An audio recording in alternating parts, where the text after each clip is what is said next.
Hello and welcome back. I am Darcy Darkness, and this is Confessions from the Dark Side. And how are we all in this wonderful community? And today we are covering: are we still enjoying Goretastic horror? And also the new movies that we'll have available in August, whether that's on streaming, cinematic release, or straight to DVD and Blu-ray. So I'm going to get the disclaimer out of the way because it's me, and can I be trusted? No. I'm saying that as an honest human being. Can I be trusted? No. I am full of so much adult content that some of you may think this is necessary and some of you may think that this isn't needed. If you are one of those people, then thanks for checking me out. But I will say this only once. If you can't stand the heat, then get the fuck out of my kitchen. Now, for everyone else who likes what we have here, then scheduled programming will continue. Shall we get started? And are we ready? Grab yourself a drink, a snack, and let's get comfy to hear about the movies we have coming to our screens, whether it's a cinematic release, streaming services, or straight to DVD and Blu-ray. Let me take on a dark mystery tour of where we discuss the movies coming out this month, and let's discuss our topics. And will this be the start of a new cycle in horror, or this week the calm before the storm? Testing the waters. Will we see? Let's discuss and break down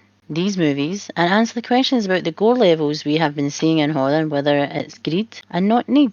Let's get into it. Join me, Darcy Darkness. Are you sitting comfortably? Well, as I said, what are we covering today? Well, horror, as any genre, goes through cycles of what is going to be out in front in the popularity contest of the genre. We have noticed and have spoken about this topic plenty in the podcast about which topic with the genre will be the next cycle and what will be the next up and coming thing. Hitting the cycle at the exact time is a tricky concept, especially when the scales are tipping and no one seems to know what exactly will happen and how the cycle will change. It could be one movie, it could be many that decide the change in the tide. But if you don't tip the scale in your favour, there is a catastrophic event in your path that you cannot turn your back on and most likely will become the destruction of your project, now and in the future. No one wants to be the killer of the genre cycle before it's not finished its course, yet some movies don't get the appreciation of their time in the spotlight till years later when the cycle has finished and it is evolving into something new. It's striking while the iron is hot and hitting the audience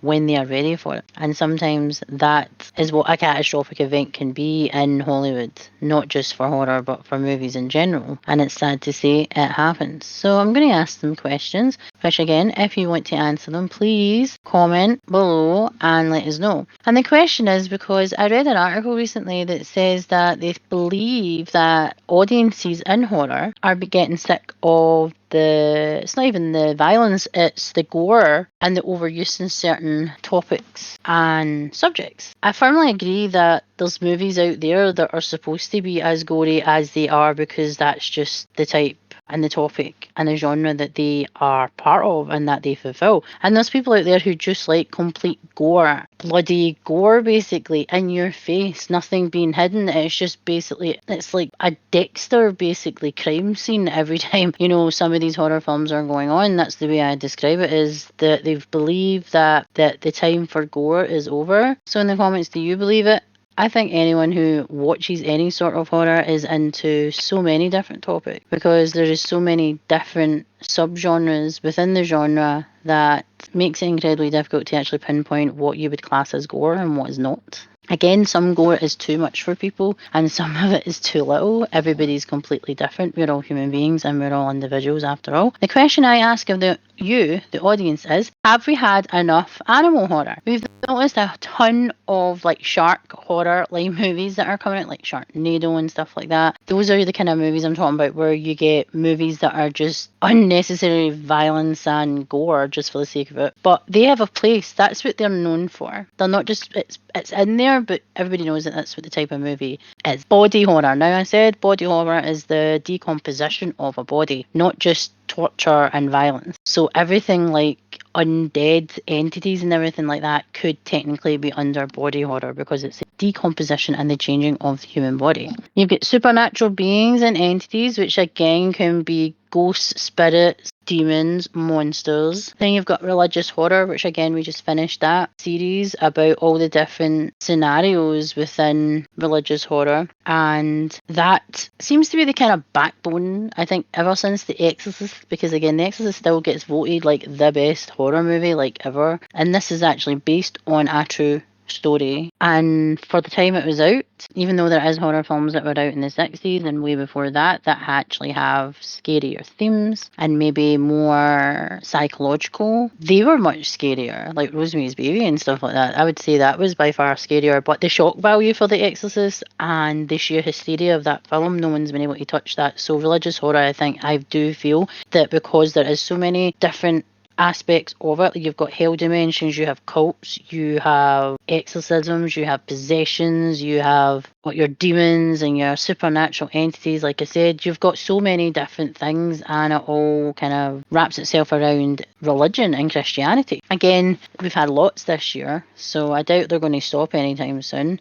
True crime, real life horror. Now, I do like these, and I have been, researching. I have 2 cases that I'm working on now. Well, one case, one more supernatural type that's based on true events and true experiences. And I do feel that there's so many stories, true crime out there, that people always go for, like your Ed Gein, your Ted Bundy, John Wayne Gacy. They go for similar things like that. And then I know that they're prevalent with serial killers, and a lot of slasher movies and stuff are based around not characters like this, but entities, I'll call them, because they may be human, but they don't act human anyway. They're monsters. This is what I really like about true crime and real life horror, because it's not just the horror that you're seeing, it's like a psychological take on these things, and I really do enjoy them. We've also got, like I said, based on true events that are partial truth, not just cases, but like Poltergeist, for example, based in a true story. Exorcist, based in a true story.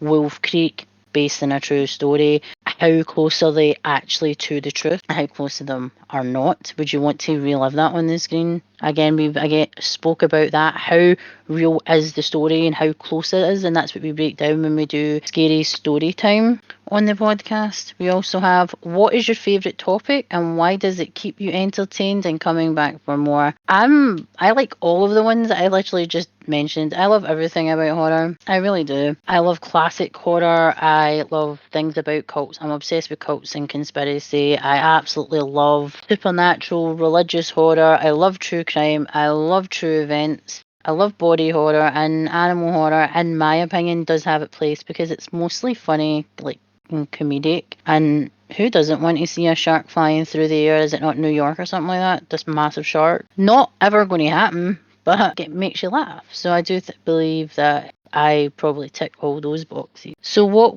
should we expect from now until the end of August in horror? And are we excited about what is going to be released? So are Trap, Afraid, Alien Romulus, Stream, Mickey Mouse Trap, which I think is like Willy's Wonderland with Nicolas Cage. It was supposed to be similar to Five Nights at Freddy's. It's like the cheaper one that came out before the actual blockbuster type one, which is actually what happened like 20, maybe 30 years ago when you had things like The Sixth Sense and Stir of Echoes. Stir of Echoes had Kevin Bacon in it and Sixth Sense had Bruce Willis, and they both came out around about the same time, but Stir of Echoes was like the underdog movie but had a better story, and I feel was better than The Sixth Sense. But that's what it feels for Mickey's Mousetrap. Kind of feels like Steamboat Willie. You know, the stuff that's coming out with Rob Zombie, because you know he's going to fucking destroy that anyway. Blink Twice, 3 to The Deliverance. Deliverance seems to have been released in 2023, but it seems to be being released in other countries in 2024 in August. The Deep Web Murder Show, Cuckoo, and of course The Crow. Yes, The Crow on August 23rd. We all know when that's coming out. I've ranted about that enough this year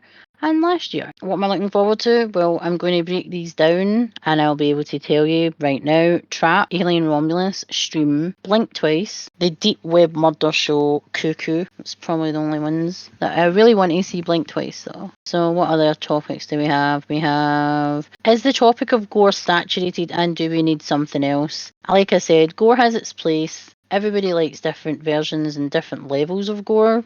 Like I said, it was like, and sometimes you just want a pure brutal movie just because. Don't need a reason. It happens. We like it. Doesn't even have to have a good story. Just have all the gore. Like I said, it has its place. Is gore always needed for stories and the movies we watch? Or are we finding it excessively annoying that by putting gore in there for the sheer hell of it, it's just, or is it just hell of it, just the normality? We need to shut the fuck up about it and just deal with it. I do feel that we need to shut up about it. Well, not me personally. The article I read was based on nothing, no scientific fact, nothing else. It was just like someone's opinion saying that gore was basically overdone and over with. And again, that's one person saying it, but gore has its place. I will keep saying that over and over again. And again, who decides? No one should be deciding other than the fans that are actually going to the cinema and buying the merchandise and buying the Blu-rays and subscribing to things like Shudder and things like that. Because I have Shudder. I absolutely love Shudder because I can find terrible movies and enjoy watching them. The same with the true crime one as well that I have with Amazon. That I can watch true crime stories for the podcast when I'm doing my research as well. So I really do enjoy that option. It's no one's decision but the fans and the audience. I agree. As I said, it should be us, but sometimes the companies don't in charge don't see us, the people, the audience. They just don't care. It's all about money, not quality. And this is where we see a lot of movies falling to the wayside and not even been glanced at, and yet they blame the fans for being outspoken when, well, we are well within our rights to use our voice and have a voice, have our own opinions held, since we are partially funding a box office and also merch and streaming services. I always say, watch it without anyone's outside influence. Just watch it. You can listen to other people's opinions even with that viewing some of the shit shows they release. Make even the most terrible movies watchable doesn't mean you have to enjoy it. It's about the experience. And that's why when people sometimes say to me, oh, I didn't like that movie, and I say, why? And they usually give me some stupid fucking excuse about it being too gory, or it was too long, or it was just like violence. And said, what movie were you watching? Have you seen some of the Hollywood movies that literally are like violence and action? But you don't moan about them, but when it's horror, you do. It's double standards at the end of the day, and it's really fucking annoying. The movies that are coming out this month, we have, like I said, Trap, which comes out in the 9th of August in theatres. It's a father and his teen daughter attend a pop concert of Taylor Swift. No one wants to go to that. Well, I don't. Only to realise they've entered the centre of a dark and sinister event. It's an M. Night Shyamalan movie. It was directed and written by him, and it stars Josh Hartnett and Hayley Mills and Alison Pill. Alison Pill has been in things like American Horror Story and stuff. And Josh Hartnett, well, he's never been typecasted and he has played so many things. He's played amazing roles from the start of his career. He actually started off in kind of horror sci-fi genre and has done action and big blockbusters, and throughout his career he's done amazing movies. It goes in M. Night Shyamalan's latest outing, everyone in a large city is in a frenzy. Why? That's because they are up and ready to watch a concert performed by the famous pop star Lady Raven, who's supposed to be the tunt. Two of her fans, a man named Cooper and his daughter Riley, attend the concert with high spirits, but things slowly begin to change their tune. Amongst the screams of adoration and sound of applause, the concert itself has had an identity, a front to fish out an infamous serial killer known as the Butcher. With security cameras rigged, armies of policemen with weapons at the ready and police vehicles surrounding the venue, will anyone survive the concert experience, or is there more to the Butcher than meets the eye? Crime, horror, mystery and thriller, and it's a 15. Apparently this film was being distributed by a major studio, which was the WB. Trap was allowed to resume filming under an interim agreement during the SAG-AFTRA strike, as M. Night independently finances his own movies, so that's why they could continue to do it. So there's someone who's gave it a 8 out of 10 already. So it says M. Night and the Return of Hartnett in their sleek thriller era. So sleek thriller era, that's something. Leave it to Shyamalan to bank in and play on recent Swiftie hype of the past few years and create another clever original thriller to add to the Rolodex. The unorthodox setting at first seems a bit unfit, but actually it works perfectly into the particular stakes of the story. Carrying the most intensity is the main draw, Josh Hartnett. It's so damn refreshing to see such a charismatic actor back in the spotlight. I do agree. He might even be at his most versatile here, which is impressive after taking such a long hiatus. The way this film is also compositioned and shot is also impeccable and creates its own personality in that aspect. M. Night's eye for detail seems to still be distinctly sharp, and I said that before, his shots and stuff are amazing. Overall, I'd honestly say this is better than the last few Shyamalan films, which were all individually solid on their own. It's a great thriller with a great setting and an even better performance by Josh Hartnett. I'm really happy about that. Apparently it's an hour and 45 minutes and I'm really excited to see it. What about you? Do you want to see Trap? So the next one we've got is Afraid, which is out in the 30th of August, and it says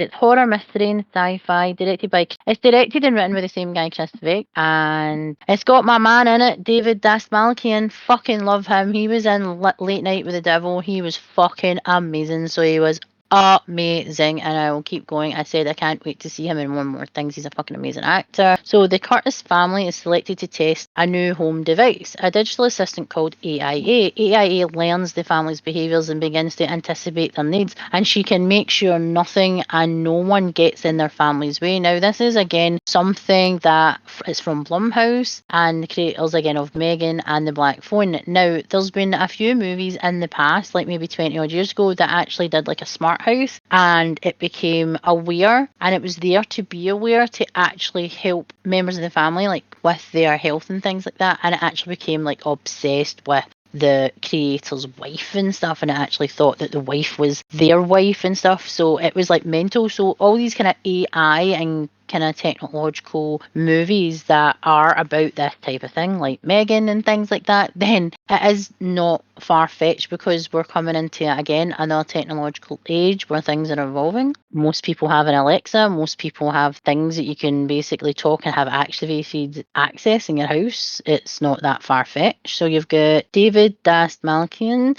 Ricky Lindham, Catherine Watterson, Keith Carradine, John Cho, Havana Rose Liu, Lakita Maxwell, Greg Hill, Ashley Romans. There's a ton of people in it. What else is it? In Afraid, which is Curtis, which is John Cho, and his family are selected to test a revolutionary new home device, a digital family assistant called AIA, like I said, taking smart home to the next level once the unit and all its sensors and cameras are installed in their home. AIA seems to be able to do it all. She learns the family's behaviours and begins to anticipate their needs, and she can make sure nothing and no one can get in the family's way. It kind of reminds me of Sarah from Eureka, where you could actually talk to her, you know, the TV show. Tech, horror, jump scare, artificial intelligence, and grindhouse films. And like I said, it's a PG-13. It's got some sexual material, strong violence, and some strong language and stuff like that. There is no review out yet, but it is coming out on the 30th of August, so that could most likely be along the way. Am I looking forward to it? It's a Blumhouse movie, and I really liked Megan. I really did, and that's getting a sequel. I'm quite happy about that.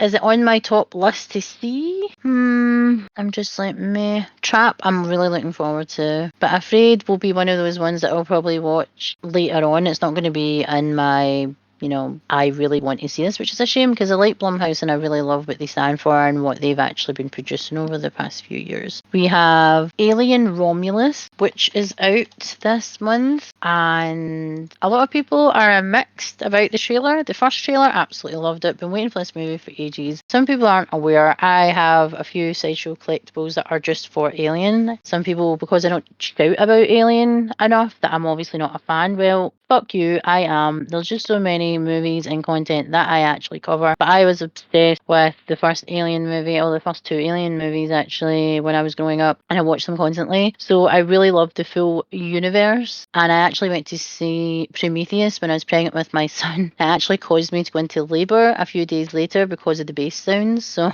yes, I do love the movie and I love the universe. It's out on the 16th of August in the United Kingdom, apparently, and United States. It's an hour and 59 minutes long. It's a horror sci-fi thriller. While scavenging the deep ends of the derelict space station, a group of young space colonizers come face to face with the most terrifying life form in the universe. Well, wouldn't be an Alien film without it. Director and writer is Fede Alvarez, and also other writers are Rodo and Dan. I'm not going to try and do your last name because I'll fucking butcher it. We have Kaylee Spaney, Isabella Merce, Archie Renault, David Johnson, Aileen Wu, and Spike Byrne. Now, there's a small cast. There's nothing really more about it. It says that the director sought out the special effects crew from Aliens in 1986 to work on the features. Physical sets, practical creatures, and miniatures were used wherever possible to help ground layer the visual special effects work, which is really good to know that they actually went back and tried to get as many of the original people who worked on Aliens, which is nice to know. No one has put any reviews up. Am I looking forward to it? Yes, I am. There's lots of people who say they didn't like the trailer that came out at Comic-Con. They said it was boring. A lot of people who went to see Deadpool and Wolverine did not like the did not like the trailer. So again, I don't think they need to keep releasing hundreds of trailers. People have been waiting for this movie in this part of the universe for a long time. That one trailer, they could have just waited and then put it up. But hey, we have Scream. Scream is horror. The Keenan family's simple weekend getaway truly turns into a vacation to die for, as four deranged killers playing a sadistic game lock down their hotel and compete for the most creative murders of all the guests. Now, this seems familiar. A couple of movies, actually. Funny Games being one of them. And there was a movie about a killer who was taking his victims and then putting them on the internet. And then, they had the camera on them. And people were, voting for, the most votes or something. Or betting and things like that on the demise of the actual victim. Kind of similar. It's directed by Michael Levy. Its writers are Stephen Della Sala, Jason Levy, and Michael Levy. It has Danielle Harris, David Howard Thornton, Terry Kaiser, Fuong Kubaki, Jeffrey Combs, Daniel Roebuck, Dee Wallace, Tony Todd. I'm watching it for that. And Dave Sheridan, do you still have that mullet, mate? Seriously, that mullet is glorious. I hate mullets, man. But no, that guy's got a mullet. If he still has the mullet, I'll be there for that. Bill Moseley. But Tony Todd, definitely. Tim Reed, and again, he's funny as well. Felissa Rose. There is a few people in this. And just for Tony Todd and the Mullet Man, I'm definitely going to watch it. It's saying the storyline, plot and stuff. When Roy and Elaine Keenan realise their family is drifting apart, they decide that something needs to be done. Roy forces his work to take a back seat and they seize the opportunity to recreate a vacation from their past. Of course they do, because always going to the past makes things fucking better, doesn't it? A peaceful stay in a quaint hotel is just what they need. However, that is not what is in store for them. With four deranged murderers, of course, patrolling the seemingly mundane halls, excellent, the odds are definitely not in the Keenan's family's favour. No shit. Roy must fight for his life and those of his family as their simple weekend getaway truly turns into a vacation to die for. Again, like I said, sounds very familiar with Funny Games and that other movie that I had said about the video camera and stuff. Do I want to see this? Well, Tony Todd's in it, and that mullet man, Dave Sheridan, that fucking picture, he looks like Pat Sharp. If you're not from the UK, you probably don't know who Pat Sharp is, and you probably don't know who Pat Sharp is unless you actually are my age or older, because, well, no one younger than me knows who the fuck Pat Sharp is. He did Funhouse, Trap, Alien, and Stream so far that I really want to see. Then there's a movie called Blink Twice. It's directed by Zoe Kravitz, and she's actually one of the writers as well. And it's got her fiance Channing Tatum in it. And Channing Tatum, again, is another actor that everybody just saw as one thing, and it was his aesthetic. It wasn't really anything else. And he's been in other movies to prove that he's more than, I don't even think he's that pretty, but not saying that he's not, but I'm just saying I think he's funny when he's in his movies, in the movies that I've seen him in, Channing. And I'm really looking forward to seeing this movie because it's different to what he's usually in. So we've got, it's a mystery and a thriller, and it says when tech billionaire Slater King meets cocktail waitress Frida at this fundraising gala, he invites her to join him and his friends on a dream vacation as Private Island. Ha, where have we heard that before? Private Island, rich guy. As strange things start to happen, Frida questions her reality. So it's got Naomi Aki, Channing Tatum, Alia Shawkat, Christian Slater, Simon Rex, Adria Arjona, Haley Joel Osment, again, Liz Carabell, Levon Hawke, Drew Mullen, Gina Davis, Kyle MacLachlan. Now, that's me. That's me sold. Kyle MacLachlan, definitely. Yeah. So Blink Twice is something I will be, definitely. So that's Blink Twice, Alien, and Trap, and Stream. Stree 2, which is a comedy horror. After the events of Stree, the town of Shanderi is being haunted again. This time, women are mysteriously abducted by a terrifying headless entity. Once again, it's up to Vicky and his friends to save their town and loved ones. It's an Indian movie, but it seems to actually have, well, better SFX than some movies that I've actually read recently, so it might be one to watch if we could maybe get the first movie. Again, I don't really know the actors that are in it because it is an Indian cinema. The first movie gets 7.5 out of 10, which is not that bad. Again, better than some of the movies that are out today. It says after the events of Shree, again, it's the same thing. It's a Maddox supernatural universe. It's a comedy horror, like I said. Hindi is out on the 15th of August in India, apparently. So not in America, like IMDb was saying. IMDb, you suck balls. The Deliverance, like I said to you before, actually, it's saying online that it was out in 2023. I'm not sure if that is actually true, but it is out in August, apparently. But there's some good movies coming out, like I said, in September that I'm really looking forward to, but we're not on there yet. The Deliverance has Andra Day, Glenn Close, Caleb McLaughlin, Anthony B. Jenkins, Demi Singleton, Anjuani Ellis Taylor, Omar Epps, Monique, Miss Lawrence, Todd Anthony, and Jonathan Berry. It says here that it's a horror thriller and it's rated R. It's directed by Lee Daniels. It's written by David Cogshaw, Elijah Bingham, and Lee Daniels. And it's a family living in a home in Indiana discover a strange demonic occurrence that convinces them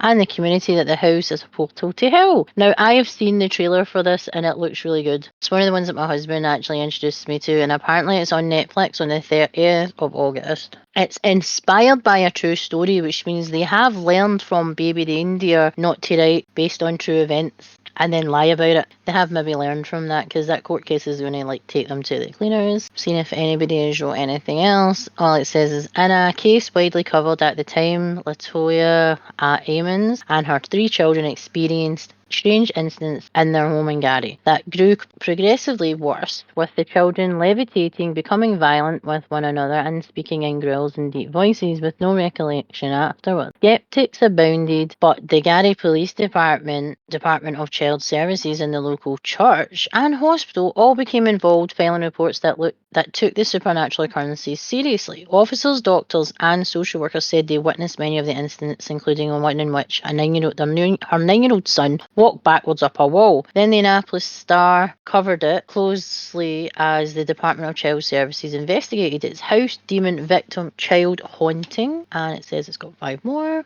Secret police psychological violence based on a true story. So that's on Netflix on the 30th. I don't have Netflix, but I would watch it. The Deep Web Murder Show. It said it came out in 2023, but it's showing 2024 in most places. So maybe it could have been released in other places. Apparently it came out in the United States on the 9th of July 2023, but IMDb seems to be getting a lot of things wrong. The Deep Web Murder Show is available. Like I said, it's probably going to be on one of the streaming services from what it mean. It was released last year. It's kind of like Late Night with the Devil actually was released in 2023 at the end, but it never really got to some places until 2024. So it says the storyline is a podcaster's search for clues into his sister's death lands him on the deep web, where he uncovers the murder. Where they uncover the murder show, a site where the highest crypto bidder selects how the victim will be killed. This has been done before, and I discussed it at the beginning of this podcast. There was a movie that had Colin Hanks in it, and he was a police officer or something. There's something to do with technology, I think. And the camera was basically sending people to this website on the dark web, and they were basically giving you scenarios how the victim would die, and you were to bet on it and vote on it. Because my husband and I watched it years ago, the movie with the camera where it was telling people to kill them and bet on it and stuff. And then it was just like you couldn't stop the killers because they didn't know where the fuck they were and stuff. I don't know what it was called, but I can remember it. You can as well. That's 2 movies. So we're going down that route now. We're going down the body horror, torture, and technology. Okay. That's like 3 movies that have been similar, and also AI as well. So we're going down the technological horror route. It says search cipher masked men with reference to The Shining. What the fuck? These are the kind of words they use. Fashion designer, podcast, clown face, website, murder, online murderer, bong, locked in a cage, syringe, dark web, amateur investigator, funeral, incompetent police. Oh my god, brother sister relationship right now. We're just, what the fuck? Video call, hacker, abducted, and true crime podcast. That is a whole lot of plot keywords there, man.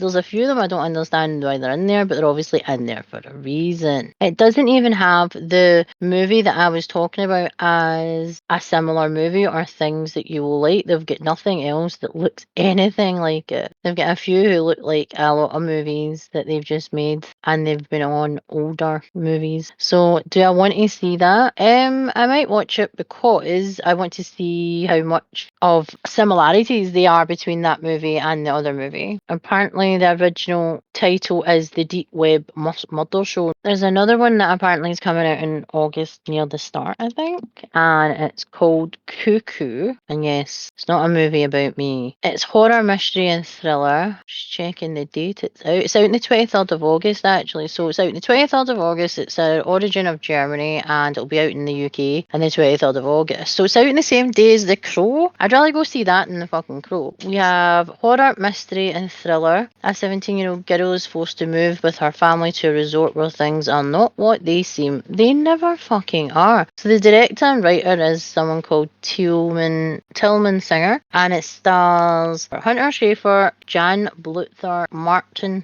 Kozakis, Jessica Henwick, Dan Stevens, Mila Liu, Greta Fernandez, Astrid Burgess Frisbee, Callan Morrow, Conrad Singer, and a bunch of other people. Like I said, it's a horror mystery thriller, and what else does it say? Reluctantly, 17-year-old Gretchen, mean girl name, leaves her American home to live with her father, who has just moved into a resort in the German Alps with his new family. Yeah. Feeling left out, are you? Arriving at their future residence, they are greeted by Mr. Koenig, her father's boss, who takes an inexplicable interest in Gretchen's mute half-sister. Oh, well, of course he does. Something doesn't seem right in the tranquil vacation paradise. I wonder why. Gretchen is plagued by strange noises and bloody visions until she discovers a shocking secret that also concerns her own family. Tarot reading, unspeakable evil teen horror. Do I want to see this? Yeah, I would go see this just because it's kind of vague actually about what it is. It lasts for an hour and 42 minutes, and it seems to be getting a lot of kind of sway as well. It's a horror mystery thriller, which is always, and again, doesn't need to have all the SFX. The story, if the story is good, then the movie usually tends to be good, especially if it's the movie, the actors and the execution and everything like that. Again, don't need a big budget, but I would really like to see this over The Crow. And like I said, we have a lot of reboot. The Crow for one. And yes, I hate the fact they screwed over the OG fans of this original movie and then told us all to fuck off. And now because it's caused so much drama, wrapped around the 30th anniversary less than a month before the official release, we are now being told the movie isn't set in our Eric's Draven time. But, well, coincide with the original source material, and again Mr. Sanders failed to push this from the start. The original screenplay adapters have stepped away from this and not wanting to be part of this because the project has changed so much from the original concept. When they looked into rebooting this to have the main star unhappy with the ending but want Bill to be the face of the franchise because him being a part of another horror franchise did so well, didn't it, for all of us who can remember the original It to the remake? Come on, people. It's become a comedy and a laughingstock to the point that The Crow itself is a graveyard. So brutally telling a huge chunk of fans who have kept The Crow alive for 30 years, they came for us, and now after multiple different trailers and the artwork release and many times of delays, they are like, love us, and it's not like, and it's going to be like it's not going to be like Brandon's legacy, but they want Brandon to be proud of what they've created now if it's Sanders, the guy who brought us Snow White and the Huntsman. I doubt that. Again, where was all this enthusiasm when you get backed into a corner now in less than a month? We need to wait. Let's read about The Crow and how they're describing it, shall we? The Crow. And we have FKA Twigs. I only know who she is because of Court, something to do with Court and Shia LaBeouf. That's the only I only recognise her because of that, not because of her music career or an actress. And I say that with quotations because so many musicians become actors because they feel like they, can be actors because they're performers. So action, crime, fantasy. Okay. So again, comes out on the 23rd on the same day as Cuckoo. When soulmates Eric and Shelley are brutally murdered, Eric is given the chance to save his true love by sacrificing himself and sets out to seek revenge, traversing the worlds of the living and the dead to put the wrong things right. Now, the way they've described it is Shelley did some shady shit in our past, and it comes back and bites her on the ass and not only kills her, but kills him. So he comes back to avenge her life and their love, even though she was a tunty person. That means everybody will be coming back doing that, but hey, because that makes so much sense, Rupert Sanders. Again, the writers James O'Barr from the original comic, like I said, Zach Balin, William Joseph Snyder. It stars Bill Skarsgård, F.K. Twigs, and Danny Huston. Again, Danny Huston was the main vampire in 30 Days a Night, and he is a very good actor, but there is, again, most of these people that are in this movie aren't particularly huge actors. Not saying that they're not good at what they do, but they're basically riding on Bill. Bill managing to pull this movie out of his arse and out of thin air, which, again, I don't know if they're going to be able to, since they just literally slated everyone. True love never dies, so they've kept the fucking, again, they say it's nothing light, and then it's this genre: action, crime, fantasy, horror, romance, and thriller. It's apparently R-rated because of the strong bloody violence, gore, language, sexuality, nudity, and drug use. Now, we've said this before. A lot of the time, they will put gore into movies and crazy violence into it because violence and gore and very visual gore and bloody scenes sell movies. So you'll probably see a lot of action-based violence and trying to kind of fill in the plot holes with a story. That's what I feel is going to happen. This is some trivia, which you've probably heard from me ranting about it for so long. When asked if he had seen the trailer for this film, Ernie Hudson replied, "I haven't seen it. The actor who I can't name is playing the lead. I love and respect, but for me, the Crow is Brandon Lee. I can't imagine. Let's hope they don't try to redo him. They do their own thing with it and take it in a different direction. I haven't seen the trailer. I haven't seen any of the other Crow movies because of what happened to Brandon." In an earlier interview in 2021, Hudson explained he hadn't even seen the 1994 original, saying, "It breaks my heart and I can't get past it. So much of it was action stuff, but Brandon and I got a chance to work together." Now, Ernie Hudson came out and actually also added that he didn't like the way the fans were treated, and the subgenre of the fans were thrown on the bus by Rupert Sanders and pretty much everyone who's involved in this new film, because they came for us. They wanted us to basically watch a movie that they claimed was going to be basically another vision, but they didn't kind of specify how they were going, and because of the amount of times where the movie had been put back and delayed, they had went through so many frontmen and leading actors because they looked like the project was never getting off the ground, which again sadly happens a lot in Hollywood, unfortunately. But when they recast Bill Skarsgård, most people who have seen it were just like, no, no, no, no, no, no. It was just no. And I love Bill as an actor, but I just don't think he's going to make me believe that he's Eric Draven. The way they've released all the trailers and things like this for this movie, they are literally saving face. The fact that they had over 150,000 dislikes of the trailer to 100,000 likes. The original movie fans, like, they've waited to the 30th anniversary for one, saying that they're not using the old movie, but they are. This year we marked the 30th anniversary of the movie being released, and in 1994, as you know, 30th anniversary, yes, and Brandon died in the making of this movie. It was an accident that happened on set, and they're saying that they're not using the fans when they are, and that's why a lot of this banging of heads is going on. Is the fact that us, the old fans, just don't want to feel, we don't feel that Eric Draven should be rebooted again, because it's been rebooted a lot and they have failed. They have had many different people playing a version of Eric and failed. They also had Edward Furlong, for fuck's sake, and he was one of the worst looking pros ever. He was terrible looking. Oh my god, it was horrible. I'm not going to the cinema to see it. I've said that before. I don't really want to. I'll wait till it's ready to stream for free before I actually will watch it. That's how I feel. There's, like I said, there is a few scenes from the movie that I've seen in the trailer that are actually from the comic, but they're not like the comic. They're just similar, and I think that's what he's hoping on, like the whole spoiler bath scene. That's, if you've read the comic, then you'll know that's in it. Again, it's going to have violence, most likely some sort of nudity, and it'll be remembered as, you know, that time where they tried to reboot The Crow and failed,